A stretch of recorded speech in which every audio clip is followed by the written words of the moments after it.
It's taking a while on the itch. Come on. There we go.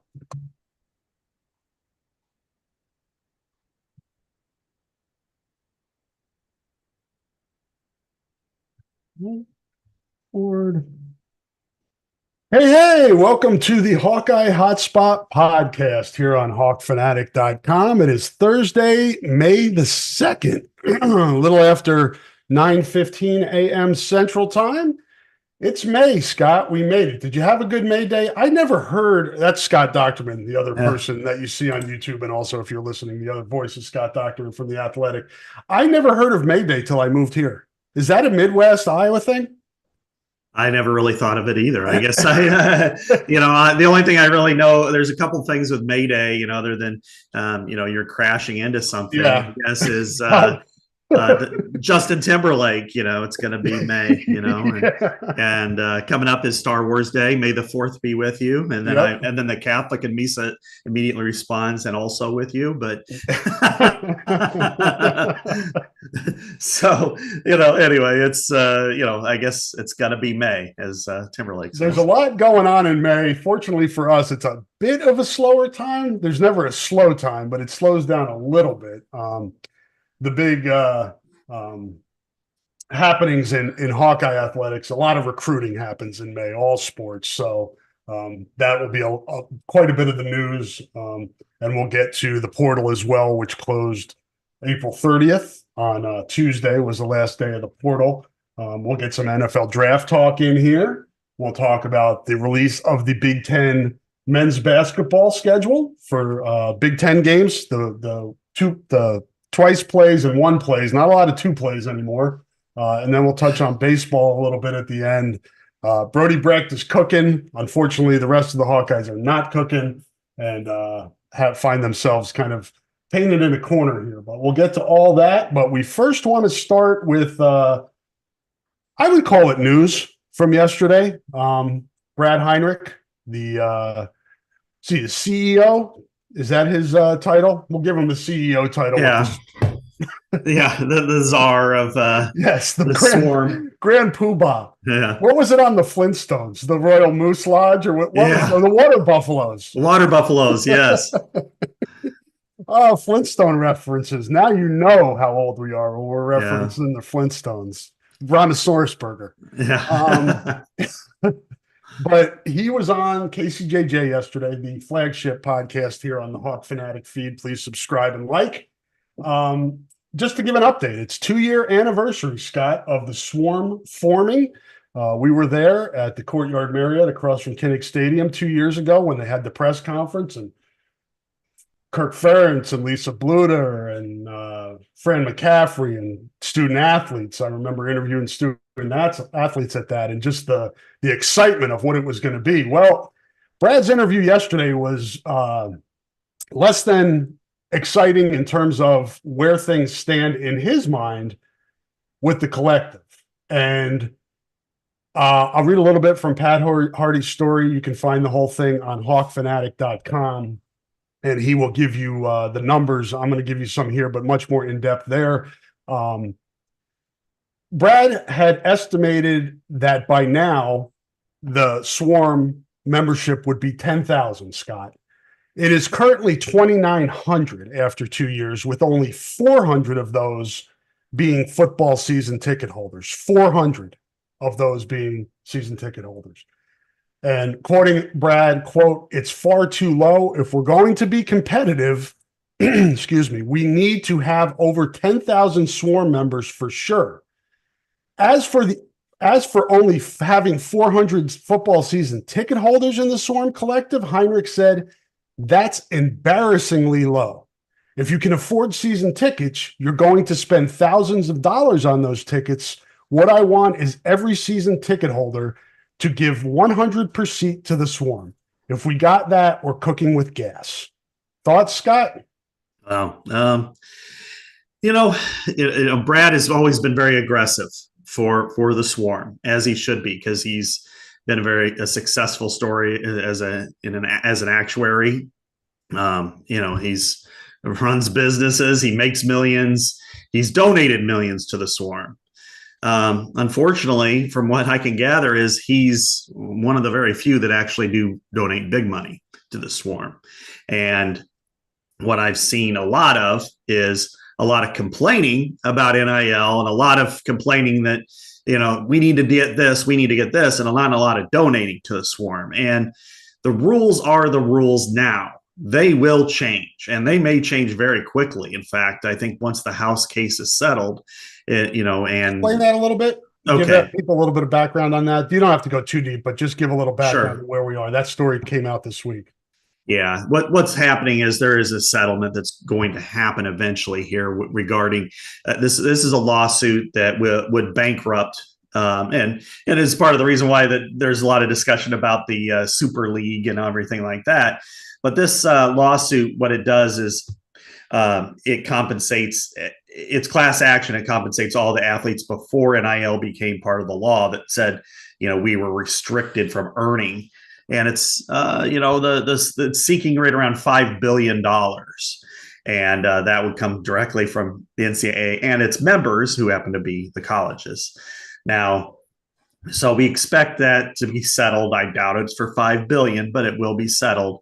And what the NCAA and the member institutions are hoping for is some sort of congressional protection against future antitrust lawsuits, and then laws within that enables them to take collectives in house and then pay for athletes, have a pool of money to whether it's I've heard and all these numbers are just kind of ballparkish, but 15 to 20 million for the athletes. Where does it come from? Well, that remains to be determined, but I'm sure the athletic departments can find that. At least in Iowa, they can.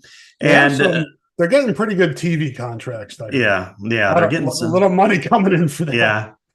Yeah. And in Iowa, they usually spend it on about 8 or 9 people following around the women's basketball team. So I know every single picture I took in Cleveland included somebody taking pictures or videos in the background. It was like, I'm surprised they didn't try to get on the court during the game. But anyway, that's the way it should be, though. That's the way this needs to be. It's the way it should have been at the start. And we started talking about this when we started the podcast, Scott. It's the pie, right? Yeah. And there's a certain amount of money that's going to go in that pie, whether it comes from wherever it's coming from. And it used to be facilities, upgrades, coaches' salaries. It still is. But now you have student athletes getting money. So where does that come from? If they would have just done this from the beginning, Scott, and we've talked about this ad nauseum on here, you wouldn't be in court worrying about a $5 billion lawsuit. Mm-hmm. So instead of having to put money into that and settling, you would have that money to give the student athletes. Right. So this is just asinine, this whole thing. In prior cases, settled case law ruined this case for the NCAA. It built them into like they thought that they were invincible. Part of it, and I wrote about this a couple weeks ago, in '84 when the Supreme Court allowed television to be opened up, because before the NCAA had this policy that was just, and that's why radio was so successful in the state of Iowa, because they had this policy of only a couple of games a year could be shown and all that, which was idiotic. But once that allowed it, there was a little bit of a, not in the dissent, but there was a little bit of a line that said that the only thing separating that makes college football unique and different from like minor league sports, like minor league baseball, is the fact that they are athletes, student athletes, and not paid employees. And so they used that to kind of propel them moving forward. And then about 20 years ago, you had the Jeremy Bloom case, where Jeremy Bloom was a skier at Colorado and also a football player. And he wanted to benefit, because all Olympic athletes could benefit, but they wouldn't let him. They went to court and they won. So they thought that the precedent was there, that no paying of these athletes. Well, then now you start to get closer and closer. And of course, they kept fighting it. And Mark Emmert will go down as probably the worst collegiate head official of all time, because, he the boat's taking on water, and he's saying, "Oh, we'll make it fine. We're not wet." Well, you are wet. Now you sunk. And then they go to the Supreme Court, which we know is the most polarizing Supreme Court in American history. And they voted 9-0 to destroy the system. And now the system is just complete wide open, and there's no way to control it. And so that's why you have, and even then, Rob, remember 3 years ago when this thing happened, we didn't know about collectives. That was not a part of this. And then all of a sudden they sprung up, and it was like, whoa, this is different. And how does this happen? And because we always thought it would just be like, hey, the car lot's going to, instead of replace, they don't have to do the sack anymore. And here it is. So, here we are, and they got to try to, we could go back in time and say, well, at what point could they have done this, or should they have done that? And that's all fair game. But I think what reality is if they can get this in-house, and if they can find a way to be compensated that way, and I still think that there should be outside compensation as well. That should be more what's the word I'm looking for? It's kind of the idea of NIL, which is going out, as you said, and advertising for a car dealership or somebody, a business that makes burritos or something. Yeah. That I think should still be there. Marketing for student athletes. I mean, Caitlin Clark, that's all she made here. She didn't make any money from the Swarm. Exactly. And that's what's perfect about it. That's what I think everybody expected it to be. But instead you have these collectives, and every single one of them are wrong or look over their shoulder, and everybody's got more money than we do. And that's not really the case. But everybody's so paranoid of sharing and paranoid of telling what they got. We've actually got a series of stories coming up about this very topic. There's no transparency at all. I know. And that's a problem, because very big problem. Yeah. So what, to me, I think the answer is, and I think this is where they could get protection from so many different areas. And that is, if you divide a percentage up of media rights and make that part of your payment, and then you have a compensation fund, which the Swarm has, but have both of those be in-house. So like that way the field hockey player gets paid, the soccer player gets paid out of that pool, which is kind of like what the collective does. And then if you have another one, which is, okay, out of the media rights revenue that these sports receive, you get X percentage. I'm not, NFL, it's, I think it's 55% of the gross go to the players or something to that effect. I can't speak to what it would be in college. Let's just say 40% of the media rights, which at the Big Ten level, which would be $30 million go to football players, roughly. And then you'd say with basketball players, men's basketball players, it would be another 40%, $3.5 million, something like that. Now, unfortunately, women's basketball players don't have a separate contract. That needs to change. It probably will. At some point, I think that'll be the case. But and through all of that, and then the other part, which would be like BTN money, which would be the ones that would compensate the players holistically. So everybody gets equal, like BTN revenues, and then the other commercial revenues would go and cut and be percentage wise based on what you have. And then third, which would be the wing that we expected all along, which is, hey, $1 Billion Auto wants Cade McNamara to appear in a commercial, or Gabby Marshall, or whoever. Yep. That's fine. Be a spokesperson, A to Z Plumbing in North Liberty, where they have Sydney Falter and Kylie Feuerbach appearing in their local commercials. That's great. That's what it's for. Estella's with Jay Higgins on Thursday nights. This is Instagram Live. But it's complicated, obviously. And then getting all the way back to Brad, now it's frustrating, because now the only way you can do it now is to ask people for money. And there are people who are very reluctant and don't like it, or don't really even know about it. In some cases, they don't understand it. So I get it, man. I get the fans' frustration here, because they're like, listen, we're given as much as we were given before. And now you want more. but the university just got the athletic department just got a huge chunk of TV money, but they want more money from me. Yeah. How do you reconcile that? And that's circling this back, we kind of just talked macro. The micro is, this is what it is right now. This is the setup. This is the system. So if you want to compete now, I don't know what the numbers should be. Because like you said, there's no transparency. I don't know how many members the Wisconsin collective has, and how many of them are season ticket holders. How does that compare to Minnesota or Illinois or Nebraska? Because I think those are the like schools that you compare yourself to, the like athletic departments you compare yourself to, not Michigan and Ohio State and Penn State. They're on like they were before NIL. They're still up here. Everybody else is down here. So where are you with Northwestern and Wisconsin and schools like that? And how do you compare?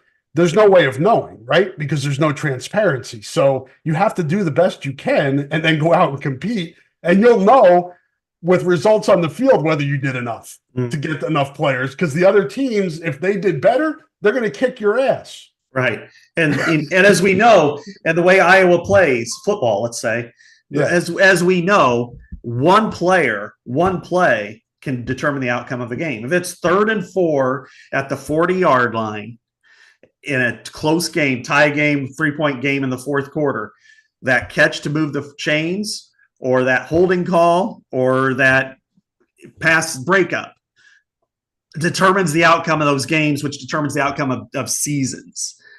And, and like take, last year, Ethan Hurkett, if he doesn't intercept that pass at Nebraska and Iowa doesn't pooch that field goal over the goalpost just by an inch, maybe they lose. Maybe Nebraska then Nebraska goes to a bowl game.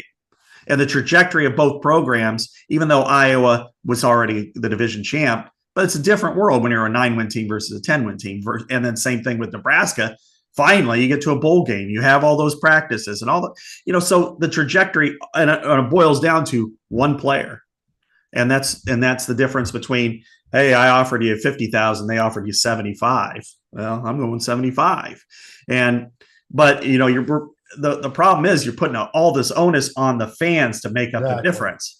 And again, I get it. If I'm Joe fan, it's like, well, I don't want to donate. I already donate to the I-Club. I buy all this Iowa gear, and then I go to the games and I spend money there. I tailgate, or I go to, I have season tickets for the women or the men's basketball team, and I go to 3/4 of the games or 2/3 of the games. And what more can you put on top of me? And I think the athletic departments understand that too. And it's not just Iowa. Talking to other athletic directors from other places, they feel the same way. They understand the crunch and the numbers that have been out there, even like Ohio State's numbers, are embellished. I'm thinking of the meme with the guy that we're trying to figure out who did this. Talking about the athletic departments in the universities. Who did this to us? Yeah. It's you idiots. Right. Well, and that's the problem is somebody like Beth. Yeah, she wasn't part of it. She wasn't part of it. She's trying to fix it. She's trying to push it forward, and she has all these different ways that she wants to do it. Gary was part of the problem. Yeah. Gary was a major part of the problem because he didn't want anything to do with the NIL. Which was ridiculous now when you think about his stance is even more asinine. I've used that word twice now. Right. He fought it every step of the way, every single step of the way. We had conversations off the record about stuff like this 10, 15 years ago. And he was like, oh, no, you don't. And I'm like, and this is back when like Nigel Hayes and Zach Bohannon were playing at Wisconsin, and they were pushing the envelope on this. And I remember talking to Gary, and I was like, what's wrong with having these players be able to just do commercials? This is the height of their marketability, and is being athletes here, at their colleges. He's like, well, I'd just rather have like a need fund for somebody. If they need money, then we can give them money for something, blah, blah, blah. And I'm like, that's not the same thing at all. Because as we know, let's take, who would be a good player from a couple years ago, football wise? Sean Byer. Okay, if he's at Iowa, he's playing. Maybe he's making a little bit on the side. Seth Benson, that's a better one. Let's go with Seth Benson. If he's at Iowa playing the way he did, what's he get? What, 50, 75,000, maybe more. But his career has ended. What if he came back to Iowa? What would be his career? What would be his marketability now? Very little. Mm-hmm. I mean, he would really have. I mean, would anybody want him to do a commercial? Hi, I'm Seth Benson. I was a linebacker 2 years ago, and a lot of people would be like, "Oh, okay, I kind of remember you now." That's why, while they're in college, you should be able to profit from this, and let alone guys like Mitch King, Marvin McNutt. The list goes on and on. So, but when we get this back to the Swarm and to the fans are stressed out because they don't want to fall behind. The collective is stressed out because they don't want to fall behind. They look over their shoulder and they hear that Ohio State has $13 million war chest, when in reality, Ohio State has half of that, which is the truth. They don't have near the money that people have said, and even the coaches have said. And yet they're all fighting with each other because they're all paranoid as hell. and here we are, so that's why you get it back to the House case, the settlements. Something needs to happen, but I'm not so sure Congress is going to get involved because it's election year too. And there's just, they've got, you may have noticed around the country and the world, there's some bigger things going on than NIL. Yeah, right. Exactly. I mean, no offense to getting a backup quarterback at Iowa or paying a running back at Ohio State, but there are other things going on college campuses right now as we speak. There are other things going on in other parts of the world, like wars and things. So, and we have a very polarized country with an election in 6 months. And I'm not going to say one thing or the other, but just to say that there's the potential for some real issues coming up. So, yeah. And so from, just again, the micro here is there's only so much money to go around. And, this was kind of the concern from the beginning, is if it was going to continue to be a collective setup and the university only has so much input on that, or only has so much ability to help support that entity, there's going to be problems because the university still is getting the same and more money than it was before NIL. It's getting more money than it was, but it's not contributing anymore, really, in the grand scheme of things. It's other than the only way they can do this, Scott, is if they start steering donations to the Swarm. Mm-hmm. And I don't know, it's a lot of math, right? You're figuring out, all right, we're going to need this for this upgrade and this to run, just running expense, to run the department expenses. Where can we move money that we have excess over to the Swarm? And they can't physically do that, but they can direct people that are donating to do that. I really think that is really the only way with the current setup that they can make this better. Yeah. I talked to Beth at Cleveland, and I did a kind of a 2-part, and we talked about NIL and the issues related to the Swarm, to fans being stressed out, that type of thing. And one of the things she said was, we are all Iowa, right? And so she wants people to be cheerful givers, if you will, to steer them in the direction that they want to go. And that could very well be, I'm not comfortable giving it to the athletes. Yeah. Okay, that's fine. Or, if you have that opportunity, maybe you should. But the problem is you have so many different things pulled in so many different areas right now on college campuses that the baseball wants/needs a new stadium. And that's out now. The plan is sunk, at least the most recent plan. So they're going to get a new clubhouse or whatever, but and they're going to do it in somewhat piecemeal, I suppose, or they're going to try. They had a big donor back out, and that's the one I was talking about. Right. So you have that issue, and then they're just putting the finishing touches on the wrestling facility, and you're going to have one for gymnastics, and and those are needed / desired. I mean, you'd think that wrestling, if with a new facility, would be able to recruit better, but everybody wants their piece. And football, you need to keep feeding the football beast. Otherwise, if you don't, you're dead. You're dead. Period. And I don't know how much more these other sports can understand that. If you don't feed football, you're dead. But then there's, but then you've got it, well, Carver, and, it needs a renovation. It looks bad. Well, they just built a new arena. Well, why don't you give them the money for it? They're saving money. And then, when I asked Beth about the sports that have been eliminated, because they had like $7 million extra last year, and then bring back those sports that you can. Well, she's planning for the future right now, because she expects to pay these athletes at some point, and that's what they're doing with their reserve fund. So it's all this different stuff, and so they're all on this holding pattern, and all of the and every college administrator is the same way. They're all stressed, they're all anxious, because they just want a plan and then be able to move forward and figure it all out, but they can't until everything gets solved. And it's that lack of transparency too, because it's human nature, Scott, to say, if you're at Iowa, if you're Beth, and you're like, man, Wisconsin just got this football player or this basketball player. Do they have more money than us? Mm-hmm. What are they doing up there? Is that going to put us behind? And you're doing that with all your other competition. That's stressful, and you have no answers. There's no rule book. There's no playbook for this.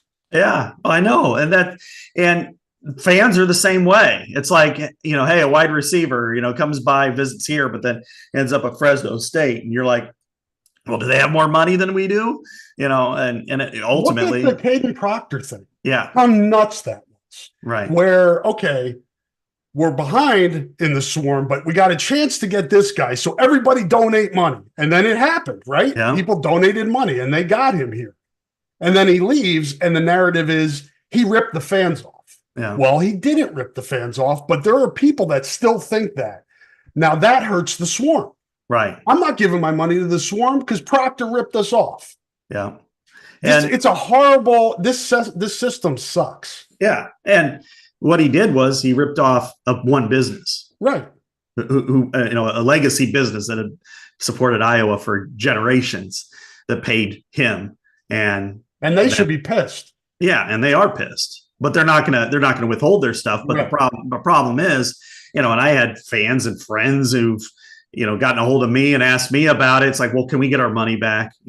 Should we sue him? That type of thing. And I do know that there were discussions about some sort of repayment or something like that. I don't know exactly how far they went, but all of that being said, it's a very chaotic moment in college sports, and Iowa is among the schools at ground zero. Iowa is not as bad off as maybe it's being discussed, but they're not at number one either, and they're not close to number one.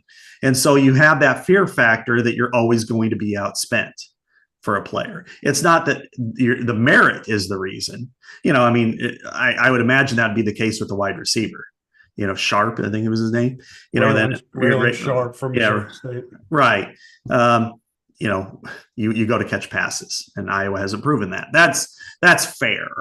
But when you start to go, well, what if it was just because Fresno State had more money? Then you start to get paranoid about it, and then you start to spill that over into recruiting and high school recruiting and everything. And that could be the situation with the kid from UMass, Cross. Yeah, this could end up being a money thing, right? And that's what I've heard that's kind of what.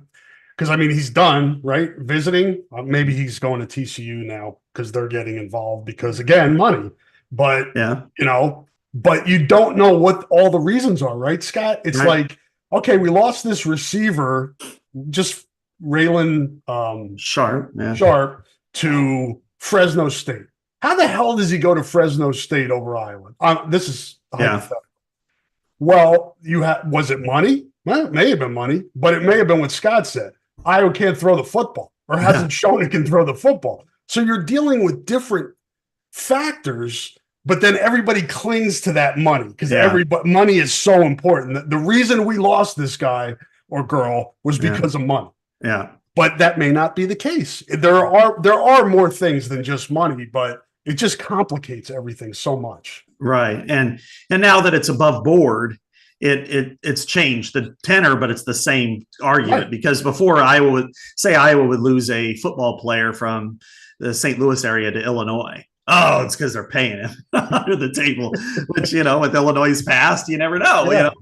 but, or Missouri or somebody like that. But now it's like, well, now, well, their NIL must be better than ours. And ultimately, as we know, athletes will, there's some that, are chasing the bag.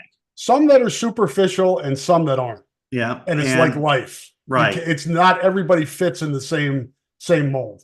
I would guess that if you're going toward your fourth school college and this is your last year, and as far as playing professionally, yeah, maybe Eastern Europe is probably where you're headed, that this is probably your chance to make some money, then yeah, okay, money is going to be a major factor in what you do.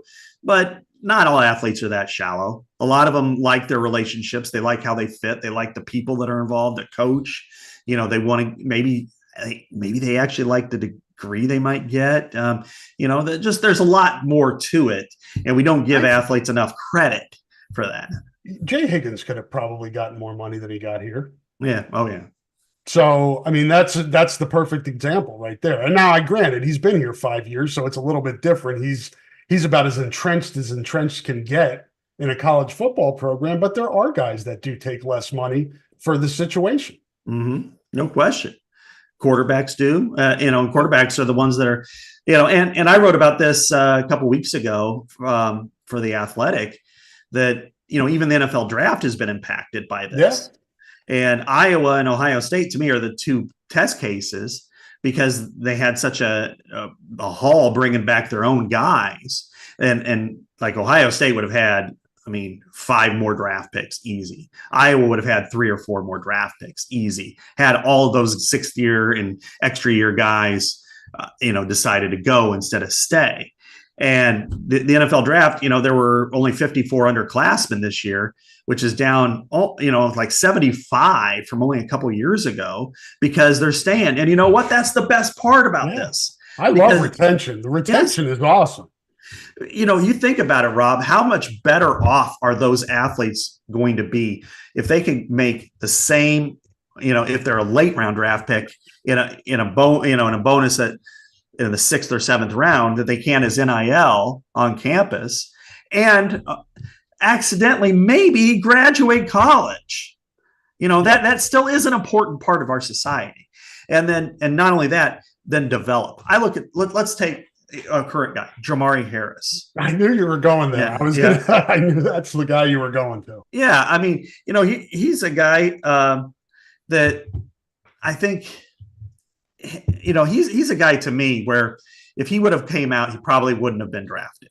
Maybe a 7th rounder, but probably not, which means, what they get signed for, $20,000, $15,000, $25,000 signing bonus. Some of them get high, a handful get higher than that, but not many.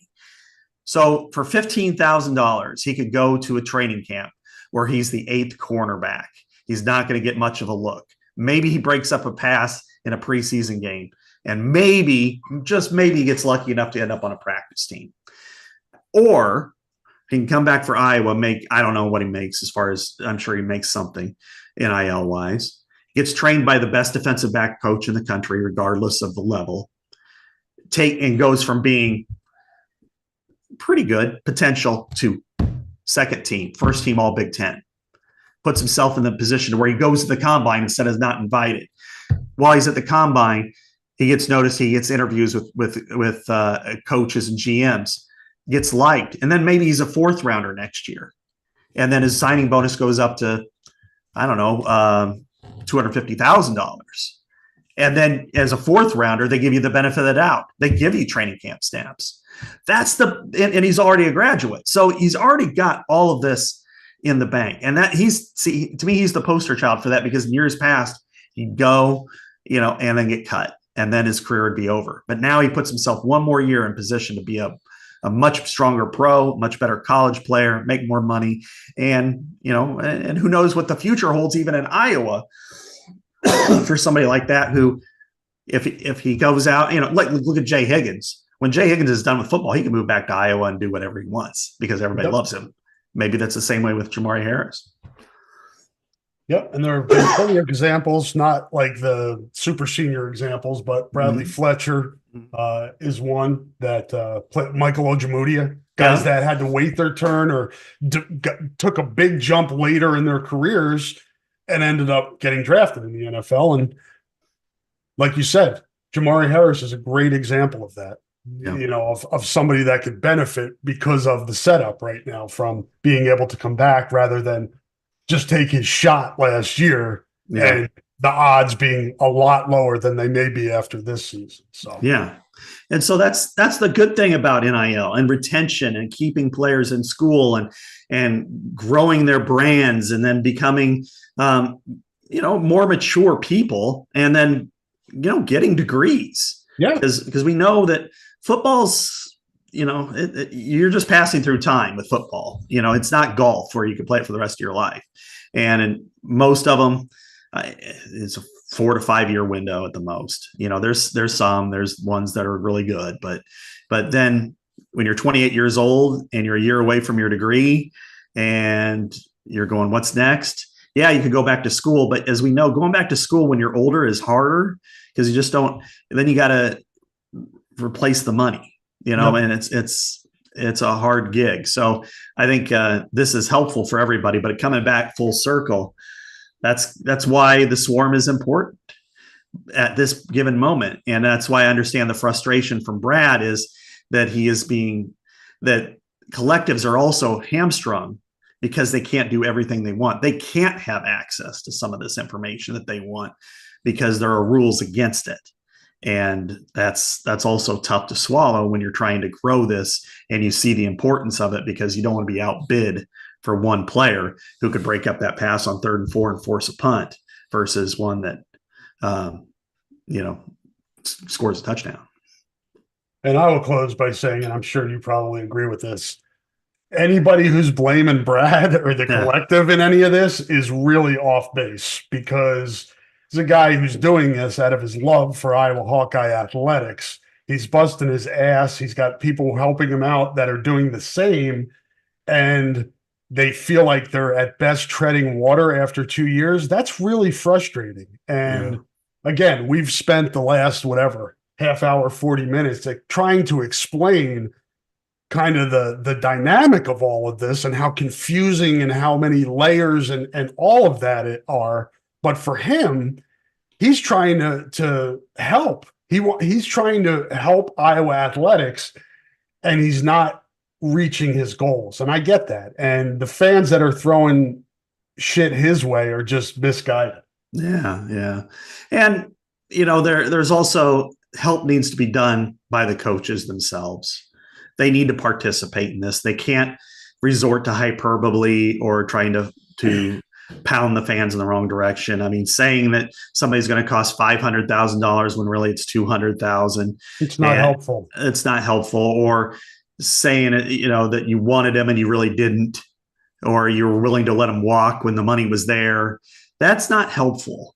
What you should do is shut your mouth, or you should find constructive ways to try to raise that money and do it in a different way. And I think, we could talk basketball all night and day on that kind of stuff, but I think that's really that's the need here is find a way to raise money. There are ways, and the coaches have to be part of it because they're public figures. And if that's going on a barnstorming tour, then do it. If that means, hey, we're going to do this cheerleading type thing, go to Cedar Rapids and rent out one of the high school gymnasiums or, the old 5 Seasons Center or whatever it's called now these days. Cell Center, I think, or maybe, I don't know. It's the Alliant Energy Field House. No, the Alliant Powerhouse. Powerhouse. Okay, gotcha. We around these parts, Scott, we just refer to it as the house. The house. Okay, gotcha. Now that Mark's gone. Yeah, now that Mark's gone, but I didn't want to get confused with the house case. So, but yeah, I still way back in the old days call it the Five Seasons Center, but Yeah. But anyway, going to a place like that, going to Des Moines, going to Decorah, whatever, and bringing some players, meet and greet. We're gonna do a scrimmage, or we're gonna do something, and all the money goes to the Swarm. That's what you need to do, because it helps your it helps promote your product, which is something this program absolutely needs, and then it also gets you money for those players in the long run. And then people will say, oh yeah, I met Peyton Sanford, or I met, Josh Dix. They were great. I really like them. I'm going to buy season tickets, and I'm going to come down and not only go to a couple games, but I'm going to donate to the Swarm, because I really like those guys, and I want them to make sure that they have players like that.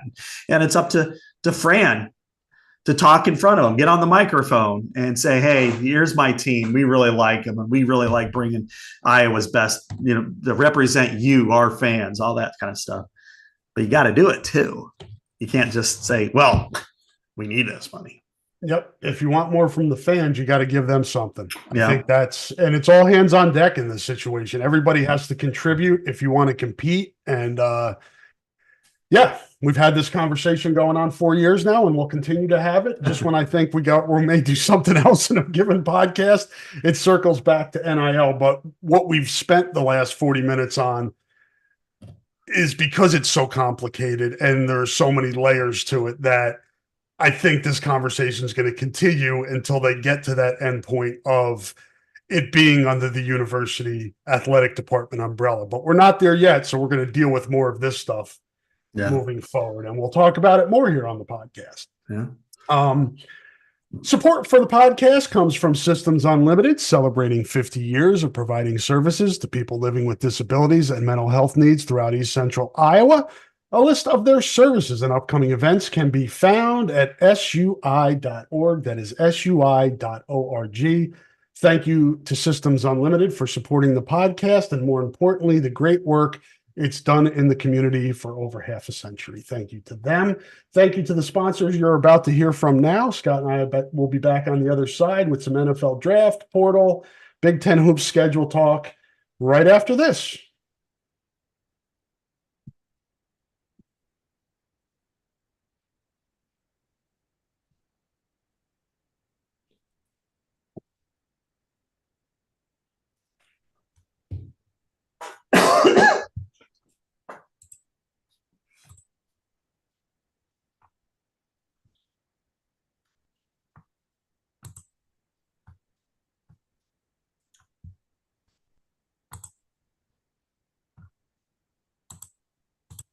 Hey, Hawkeye fans, welcome back. We want to let you know that switching is easy. We do it all the time. We switch on the lights. We switch TV channels. Some of us switch partners while square dancing. Well, that's a stretch. But what's not a stretch is how you can switch and save with State Farm. In fact, State Farm agent Chad Birch right here in Iowa City can switch you over so you can start saving today. Chad and his team are ready to welcome you to the State Farm neighborhood. With Chad Birch, it's easy to switch and save. Just give him a call. When you want the real deal, like a good neighbor, State Farm is there. All right, Scott, let's do a little recap on the NFL draft. We don't have to spend a ton of time on this, but these guys have worked really hard to achieve their goal, and want to give them a little recognition for that. I was, as most people were, I think, in this part of the country, surprised at how long Cooper lasted, but my theory is, and I'd like to hear yours, is the position question. What is he? Is he a cornerback? Is he a nickel? Is he a safety? You know what? He's all those things, and he should have went in the first round. What say you? Well, I'll be honest with you, Rob. I was so into the draft, and I'm still writing draft stories. I wrote one yesterday. I wrote with a published. I have another one that's coming up. So, at The Athletic, the draft is, a bigger draw than NIL is as far as when it comes to metrics. But here's the issue. It's nothing that Cooper has done or is or will be. It's that 23 offensive players went in the first round. Yeah, That's true too. It's that 6 quarterbacks went in the first 12 picks. And, does Bo Nix, is Michael Penix, is JJ McCarthy? If all positions were equal, do they go in the first round? I don't think so. I think that the fact the first 14 picks were offensive and then 23 overall, it speaks to when teams get on runs like that, they get scared that they see, oh shoot, there's the fourth offensive tackle. There are about 3 more, and we thought we could get that guy at our pick. We better trade up and go get him. And same thing with wide receivers, and same thing, because that's why you see the Chiefs trading up from 32 to 28 to grab Xavier Worthy, or you see Ricky Pearsall going 31 to the 49ers because maybe they thought that they were second round guys that just weren't going to get that far down. So, going 40 overall, it was a surprise. It was a disappointment, but it's also a tremendous opportunity for Cooper DeJean. The Philadelphia Eagles traded 2 second-round picks, 50 and 53, to move up to 40 to get him. They valued him. That was his last stop on his tour, if you will, from his pre-draft tour. He went from Buffalo to Philadelphia, and they loved him. They loved him in the pre-draft process. So when they were lucky enough, first of all, to get Quinyon Mitchell at 22. He was arguably the best corner in the draft. And when you look at the Detroit Lions, they were infatuated with Cooper DeJean. But then they were like, they felt the best cornerback in the draft was Teron Arnold. And he was supposed to go at 8 to 10 to 12, and he ends up at 24. So then it just pushes everybody back. And then Cooper, of course, went 40 to the Eagles with Quinyon Mitchell at corner. It's about as good of a position that he could be in, because the Eagles are still a good team, even though they suck butt at the end of the year, and especially their secondary was brutal. So he can walk in, start, and impact that team right away, and it's a good quality team. So I think this is it's disappointing not to get your name down as a first rounder, not to be the 27th first rounder in Iowa history. But now the third cornerback, or the first for Phil Parker. Yeah, right. Yeah, that's the crazy part. Tommy Knight still is the most recent DB. Even with Bob Sanders and Cooper DeJean and some of these others. So I think it's overall, though, it's disappointing from that perspective, but he'll be fine. And I thought he might go a little earlier in the second. One of those top teams at the top of the second. It looked like they'd be good fits, but I'm with you. Philadelphia's a great organization. Jeffrey Lurie, one of the better owners in the NFL, and it's a great sports city. Philadelphia is tremendous. I think they're going to love him because he's a blue collar guy, and they love that in Philadelphia. Mm-hmm. They love the hardworking blue collar type guy. I think it's a great fit for Cooper, and look forward. My dad's an Eagles fan because I moved out here from that part of the country. Oh. So he was a Raiders fan initially, then he moved to South Jersey, which is by Philadelphia, and became an Eagles fan, but he was happy with the selection. And I think Cooper will do great things there, help them obviously in returns. I think they have him as the first depth chart had him as the starting nickel and the starting kick and punt returner, I think, for whatever that's worth. That very well could be. And they're going to obviously go through camp and figure things out. But, CJ Gardner-Johnson's also there. That might be a little bit tough, but they need a free safety, and all that is all matchups. We can say he's a nickel or he's a corner, and then it depends on the down and distance and everything they have. His versatility is the strength, really. Yeah. And because he's the guy that you could run a 4-3 defense, and he'll be a corner because they're running 2 tight ends, or they could run 5 wide and he's a nickel, or if you're in a goal line, he could be your safety. He could go anywhere, and he's smart enough to do all of that. And he's only 3 years out of high school, so he's young. He's young, and they're going to love him. I mean, he's going to bring back a punt for a touchdown this year. And as long as he doesn't wave his arm hopefully in the wrong against direction. The Giants. Well, you're the Jets fan and your dad's the Eagles fan, and that's We share the hatred of the Giants. Yeah, right. That's like Red Sox and Mets linking arms because of the Yankee hate. But yeah, that's funny. I have friends who are Red Sox fans, and they will have no part of the Mets after '86. Yeah, even though they hate the Yankees. So hey, I'm an old Cubs guy from the '80s, and every time they play, I get a little bit more of a charge than I do watching them play the Marlins. I hate them too, but differently because they played every year. Rob, you remember the '80s are kind of my era for baseball, and the Cardinals, the Mets, the Cubs. I mean, Kent Tekulve and the Pirates were good back then. The Phillies were great. Expos even had a few good years there with Gary Carter before he went to the Mets.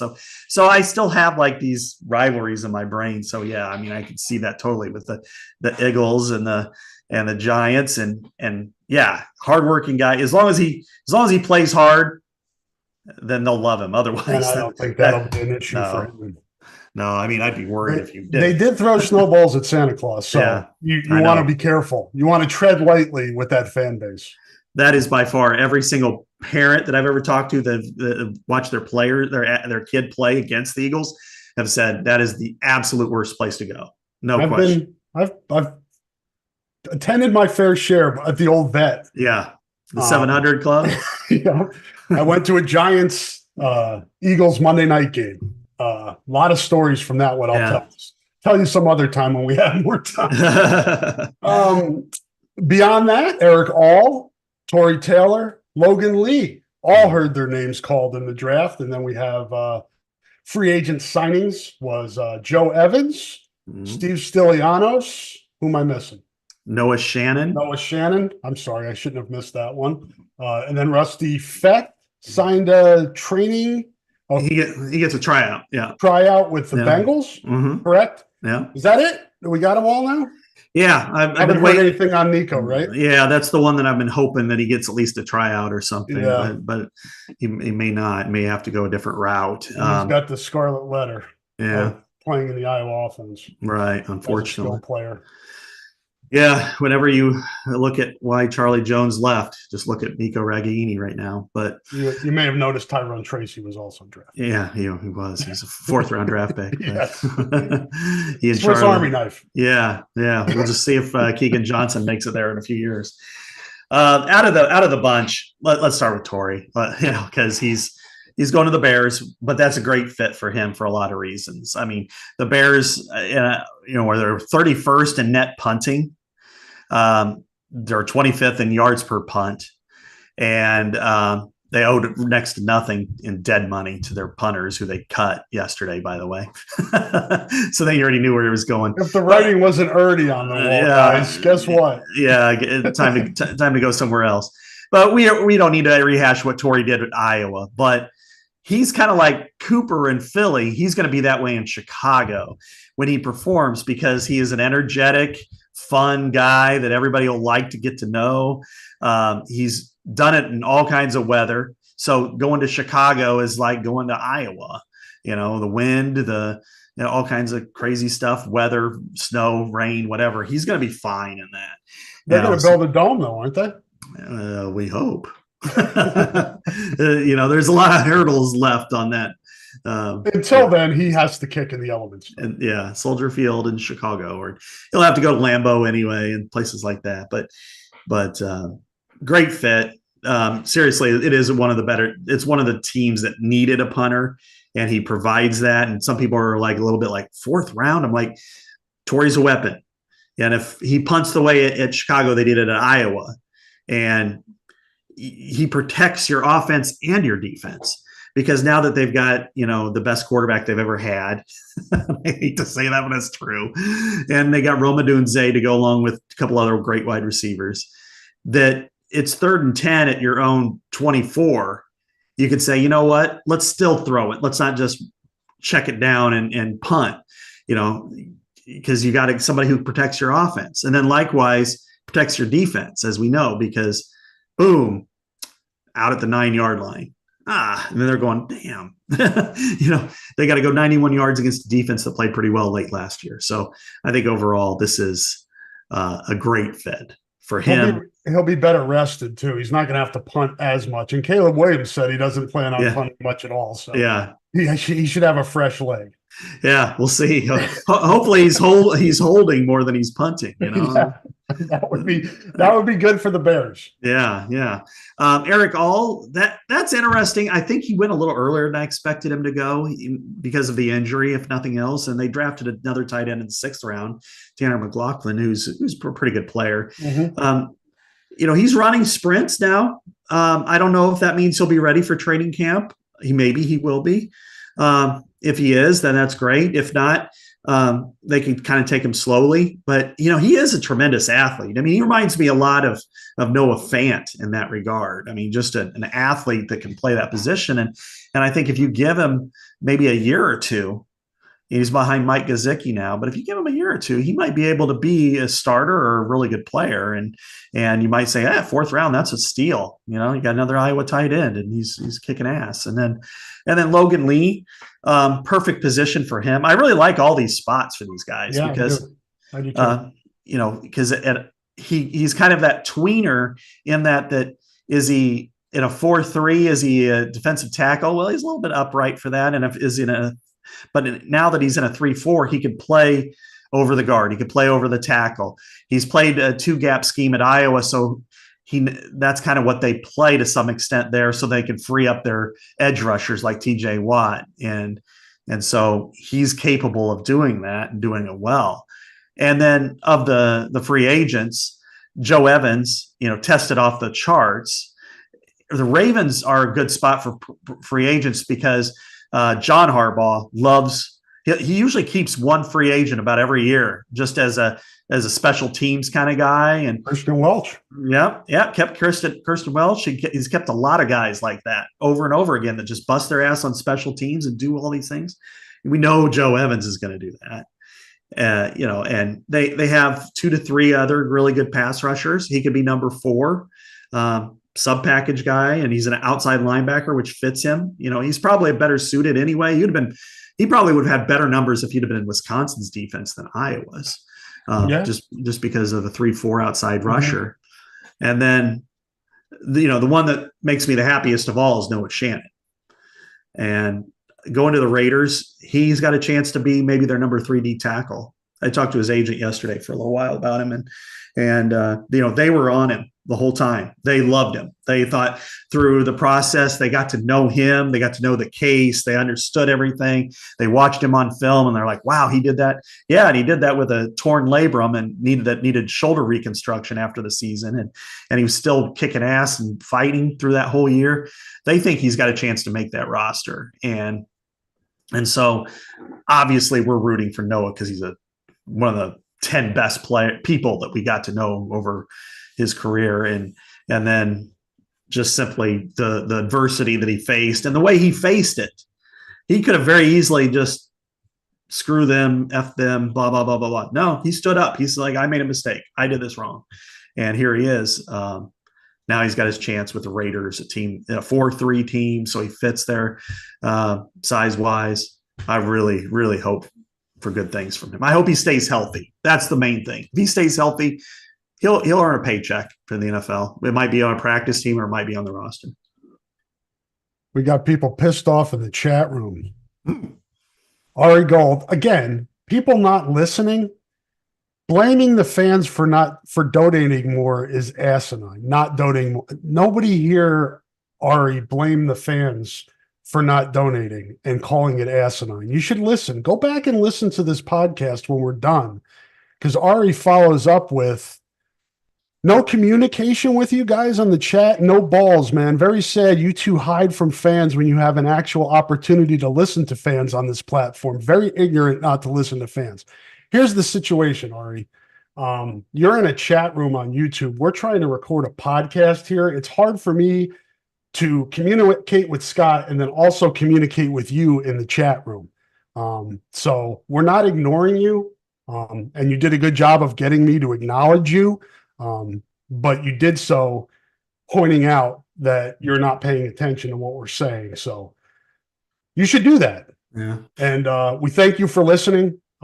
We do not think fans are asinine for not donating to the. We spent a whole 40 minutes explaining that, and it still missed you. So, thanks for being here, Ari. And you want to throw anything at that, Scott, or did I handle it okay? Well, I think you used asinine a couple of times, but it was about the NCAA and the schools. It had nothing to do with the fans. I know. We've said that countless times in that 40-minute segment that we understand the fans. Exactly. We've said the fans are tapped out. I get that 1,000%, and that's what we said over and over and over again. So we really don't need to repeat it. But the fact is, I think people want to hear what they want to hear, or they want to read what they want to read, and they don't necessarily. Hayden Proctor ripped me off. He ripped us off. He took all our money. Yeah, it's like, no, that's not the case. He took a card lot's money. Yeah, that's what he did. But anyway, again, people interpret things the way they want to interpret them. And go back and listen. It's 40 minutes of us describing and explaining how we feel in our view of NIL and the Swarm Collectives. Go check that out again, Ari. Anything else I think we hit everything on the NFL draft. I think just looking ahead to next year should be a really big Hawkeye contingent hearing their names called in the draft, correct? Absolutely. And I wrote that on Monday, that this could be the biggest haul Iowa's ever had next year. What is the biggest haul? 6. And non-expansion. And I would say, I would qualify that to say in the common draft era when the leagues merged in the mid 60s, because before that they had 20 rounds in the NFL and that sort of thing. So, but 6, they've had 6 several times, like a handful of times. But I think this could be more when you look at, I think Luke Lachey has the potential to be a first rounder. I think Y.A. Black has the potential to be a high second or third rounder. I think Jay Higgins, Sebastian Castro, Jamari Harris. I think 3 offensive linemen have the chance to get drafted: a Connor Colby, a Mason Richmond, a Logan Jones. And then you start to look at Deontay Craig, Ethan Herkett have that opportunity. You look at third-year guys, and will one of them take the jump? Xavier Wampa, Aaron Graves, Jennings Dunker, or even Caleb Johnson. So there's a lot of opportunities there. I mean, I pretty much stuck with the upper level, and I still think that there could be as many as 8 of the guys on their last contract year at Iowa. It is kind of. Yeah, it is. It is with NIL. So, and I do think Luke Lachey has what we'll find out this year, if he is healthy, is that Luke Lachey will be the best combination of skill set at tight end that we've ever seen at Iowa. You heard that from Scott Docterman, the best ever. No, the best combination of skills. Let's make this clear. We don't want to confuse Ari in the chat room here. Let's be clear. The best combination of skills that we've seen, because of height, speed, weight, blocking ability, catch radius, route running. Yes, there are certain aspects that Dallas Clark, that Sam Laporta, that TJ Hawkinson have that are a little bit better than maybe he did, but the collection and counting the size, he's probably the best prospect that Iowa has had. And we'll see that this fall if he's healthy, because last year he's on his way to doing that. And then this year he will do that. Yeah, that's, to me, and I don't want to spend a ton of time on this, and I don't want to spend any time on this, but last year, as bad as the offense was and it needed change, losing Lachey and all was just devastating. And McNamara too. Yeah. I mean, that trio right there, really, once you lost them, you really had no chance. Yeah, it was devastating. Yeah. And I'm not saying that they didn't need to change, because they did. They needed to change in the worst way. But when you take out your 3 best players and your quarterback that you would, the fans had spent a lot of money on the collective, and you identified early and you grabbed early, and he's gone at the very beginning of game 5, it crushed them. Now, they still won 10 games. Yep. So you give them all the credit in the world for that. But it also made the offense difficult to watch, to be gentle. All right. We're running low on time here. So want to get to the portal here real quick. Just updates. It closed on Tuesday, as I said earlier in the podcast. Not many going in and not many coming out for Iowa. But again, they're over the scholarship limit. So they have to be very selective here anyway. Obviously, a quarterback is needed, and they're going to have to figure out the scholarship situation at some point. But so is it by the start of the season they have to be at 85, Scott? By the start of training camp, what's the cutoff where they have to be at 85? It would be going into training camp. Okay. They'll have to figure that out. And they have. I mean, in years past, we've seen players that have, decided in June or something else to leave the program or go on medical or whatever. And I'm sure some of those conversations have been had, and maybe the players weren't comfortable, or they, I still want to give it a shot or whatever. And, but when you're going through all of this, there is a lot to, there is these numbers, you can kind of play with them. And that's where the swarm comes in. That generally what you look at, and the easiest path for this is to go with 6th year guys, in-state 6-year guys, like a Kyler Fisher, to move to a NIL scholarship, which is don't use the scholarship on him, use it for the out-of-state guy, because first of all, it's way cheaper. Second of all, it's only a semester. You're paying him X amount. Here it is. And, and so a couple of the guys that I think are on that 6-year plan, just give them the equivalent of tuition, everything that you would get out of a scholarship. Quinn Schulte would fall in that category too, Rick. Correct? Yeah. Although he may bristle on that because of dental stuff. But yeah, that's true. That's true. That could be a little more expensive. Good point. He may want that extra semester. But Nick DeYoung would be like something like that.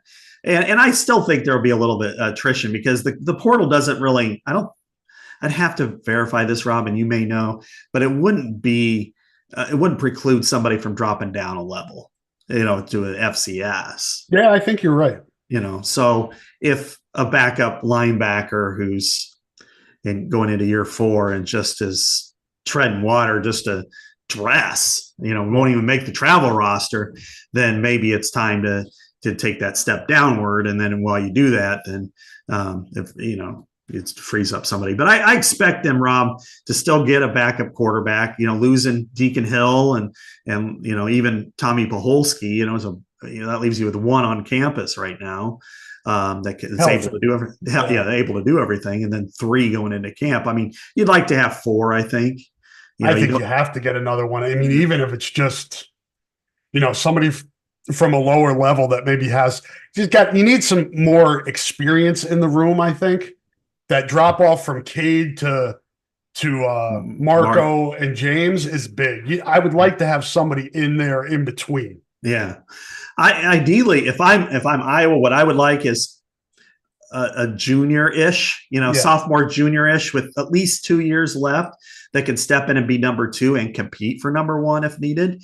And then also see if there's somebody who would walk on and be a guy that, if nothing else, he could be taking snaps and, be a camp arm type of thing. I think that would be helpful too, because you never know what those guys can be. But, big picture, Rob, and we could spend an entire podcast talking about this, but the recruiting at quarterback has been an absolute abomination. Outside of wide receiver, which has been scorched earth, the quarterback recruitment at Iowa has been a disgrace. And development. Yeah. And, when does that go back to? 2017. And then so that's an indictment of who was doing the recruiting. And I think that's a problem. And going forward, they're going to have to identify, because you look at, Rob, how much better would Iowa's quarterback situation been if they would have gone after a Solon kid named Cam Miller? A lot better. Yep. They would look a lot. Maybe he wouldn't be top half of the Big Ten, but I tell you what, last year, if they have him in there, they probably beat Minnesota. Maybe they have a shot in the Big Ten title game as good as that defense was playing. So, how do you miss somebody that's 5 miles away whose family are diehards? And instead, well, let's go over here and grab this guy. And, because Georgia offered him. And then all of a sudden, Alex Padilla, no, he doesn't do anything. Deuce Hogan, nothing, on and on. Yeah. Go to Oklahoma. Well, yeah, now he's Labus. Yeah. And Labus actually had a really good spring game, by the way. I saw that. Yeah. So we'll be watching that closely too. But, and that's another indictment to do itself. If he has a good year at Central Michigan, it's like, what happened? But anyway, that's something we could talk about more in depth at another time. Yeah, I know where the numbers are, and again, we need to keep this moving. But they need to address quarterback and wide receiver. They need to add quarterback and wide receiver in the transfer portal, regardless of where the numbers are right now, and then figure it out. But and hopefully they do, because those two positions need they need additions before the season starts. Yes. I think 2 to 3 players is what they need, which means subtract about 5. And I'm surprised another player or two didn't enter the portal, but I was too. I thought there'd be at least one more, but there they are. All right. Big Ten hoop sked. Scott, let's get to that before we hop out of here. And Iowa's 2 plays are, pull this up here, Iowa's 2 plays. There are only 3 now. Remember, there are 18 teams in the Big Ten going on next year with the 4 former Pac-12 teams coming in. Iowa's 2 plays. How do you feel about this, Scott? Nebraska, Northwestern, Wisconsin. So no 2 plays with Illinois or Minnesota. Those were the ones that I thought might have a chance to be 2 plays, but you have to look at the whole picture and who gets who. Because if you look, at Wisconsin, for instance, what's Wisconsin got here? Pull them up. They have 2 plays are Illinois, Iowa, and Minnesota. Yeah. So they get Illinois and Minnesota and not Nebraska. Yeah. So, but I like how they did it. My overall opinion here is I think they did a pretty good job with the 2 plays. This is just man. It's a tough puzzle to put together.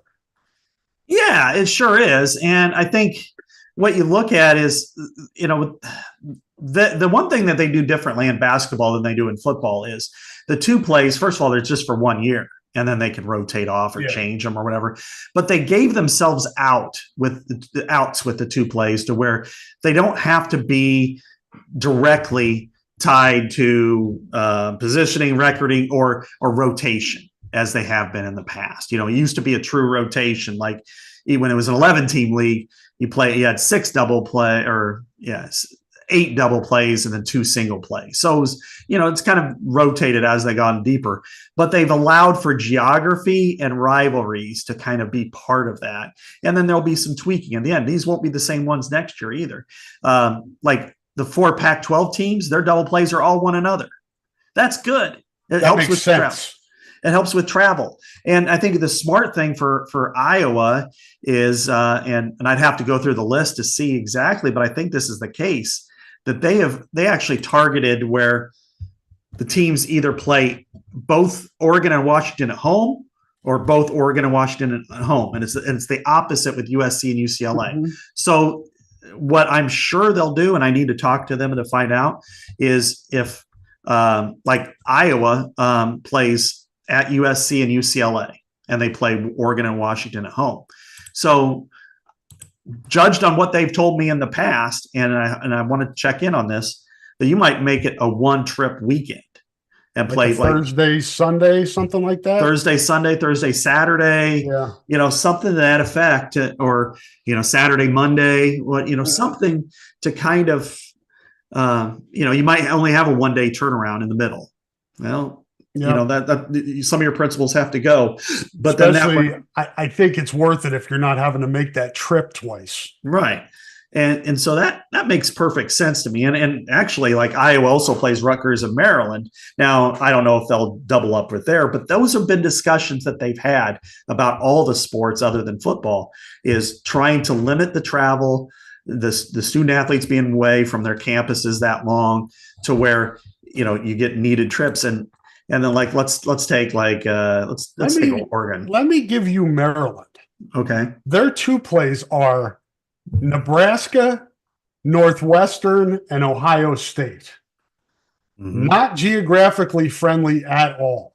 Other That than North, surprises me. I thought that yeah, Ohio State's not bad, but I would figure what they're doing for like the Midwest teams, our mm-hmm. teams in the Central here, they would do maybe with Penn State, Maryland, Rutgers, have them two plays. So that surprises me a little. Yeah, that's a little odd, I suppose. Northwestern, it's an easy trip through the air, Yeah, and that's true. Nebraska maybe less so, but it's still. I mean, they're chartered flights. It's not Mm-hmm. horrible. Like Penn State's playing Indiana. That's weird. Minnesota. That's really weird. But then Rutgers. I mean, that Yeah, makes sense. But like Oregon, here are some of their away trips. Let's just kind of Michigan and Michigan State. yeah, They're playing Wisconsin, Iowa, and Minnesota. It's possible, for instance, for Wisconsin and Iowa to be one trip. You yeah, know, it's possible for the Michigan and Michigan State to be one trip. So that to me that's what makes sense and smart. And UCLA plays at Illinois, Indiana, and Purdue. So it's possible to say fly into Indianapolis, go play in Bloomington, take a bus to Purdue, or Illinois even from there, and do that. Maryland and Rutgers on the road, so you can do the same thing on the East Coast. So that's what I hope for. I guess I do need to chat with them to get a little bit of background, but I've only got one more day and then I'm off for a week. So I'm going to try to avoid some of this too. yeah, no doubt. And we've got plenty of time until we get to basketball season. It'll be interesting how they put those matchups together now, as Scott was talking about. If you look at who's playing who, there's a lot of logistics in there that the groups of teams for teams traveling from the East and the West coming to the Midwest, they're playing groups of teams that are close to each other. And that sets up the possibility of cutting down on travel. And I think hopefully was a big part of putting this together, and it looks like it might be. So we'll wait and see when the actual dates come out and when the games are. But I sense that that's what the plan is. Yeah, and just looking, and I haven't studied it very closely until now, but USC and UCLA play the exact same home and away. Yeah. Every single team is the same. So, they may be working that. And then as far as Oregon and Washington, I have to scroll up and down for some of this, but it's the same way. So they're making it pretty simple. And I know that other than your double plays, which will alter a little bit, the other ones will be more, like I can't imagine unless there's a reason, and they've given themselves out in case there is, but that like Iowa and UCLA or Iowa and Rutgers will be double plays, but maybe they will, just depending on that. But otherwise, you're always going to play 1 year home, 1 year away, that type of thing. Yeah. Very true. Sorry, I got stuck in the Ari Gold conversation again here in the chat room. He's still mad at us. He's calling us soft. Ari thinks we're soft, Scott, that we can't take criticism. So, Ari, we appreciate you being in the chat room. You're a regular in the chat room, and you like to mix it up with other fans in there. And please continue on there. And even if we're soft and misguided, you still think enough of us to listen. So we're happy about that. And we don't hate you. Don't hate us. No. Too many haters in this world. Yeah, I will say this. It always cracks me up when you're thin-skinned if you respond, and then you're not. If you don't respond at all, then you're conceited or whatever. So you can't win. So thanks for listening, Ari. We appreciate your commentary. Iowa baseball is home this weekend against Northwestern. Brody Brecht is pitching really well, which is a good time for him as we get closer to the Major League Baseball draft in July. We will talk more baseball next week. We run out of time here. Scott's got another podcast at the top of the hour. I need to get more coffee because this rainy weather today has got me dragging a little bit. So we're going to call it a show if that's okay with you folks. Scott, you do have some interesting pieces on The Athletic that I'm looking forward to reading this weekend when I have some more time. Why don't you give the listeners a little rundown of what you got going on over there?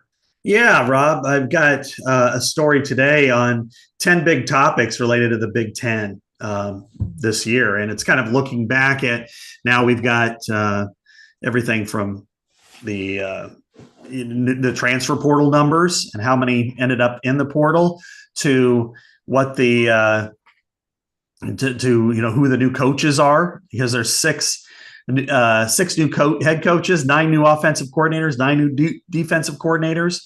Some of the challenges there, some of the best games that we're going to see this fall, and just some general TV questions, a lot of different things.